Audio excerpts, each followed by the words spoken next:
How do you suggest finding a good balance if one person in the relationship finds himself caretaking for the triggered one all the time, but doesn't find the same compassion in return when they're triggered?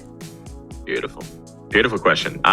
Look, for people that haven't heard me, I generally will zoom out and then zoom in a little bit, just so you get a bit of context on what we're talking about. So zooming out quickly, whenever you're triggered, it's revealing something you haven't worked through, whether it's a trauma, a limiting belief, an egocentric version of yourself that doesn't want to be wrong and it's being challenged. So that's why I say your triggers are your gifts, because they reveal where there's resistance or where there's a wound where you can actually do some healing. So that's the first thing to be aware of. So whenever you are triggered, it's nothing external, it's all internal. Whatever someone does is their stuff, how you react and respond is your stuff.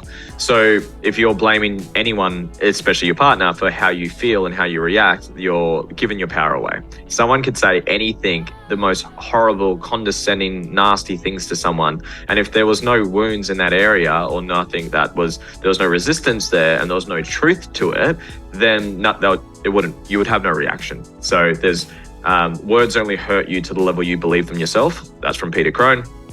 And that's the first part of that. So then the second part is, okay, well, what happens when you get triggered?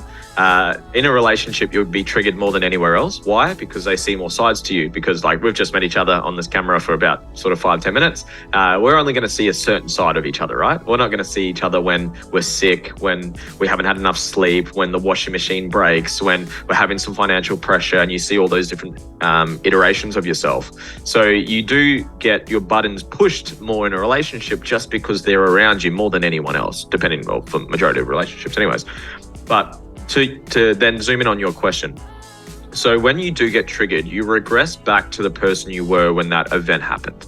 So if you're 5 years old and your dad, your mom, your siblings made you feel like you weren't enough, you weren't successful enough, smart enough, etc., whatever the enough wasn't, that was the pain you went through, and that can be quite traumatic. And there's a great book behind me. It's called You're Not Broken by Dr. Sarah Woodhouse. And she talks about the formula for traumatic events, or what trauma is. And it's just the perceived, and keyword is perceived, threat with high levels of powerlessness to defend yourself and overwhelm. So again, something that's traumatic to a 5-year-old is different to a 25-year-old.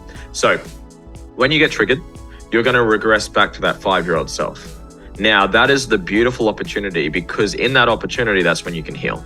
A lot of healing is done through being seen, heard, loved for who you are in that moment. Because when you were 5 years old, when you weren't enough, you weren't being loved back then.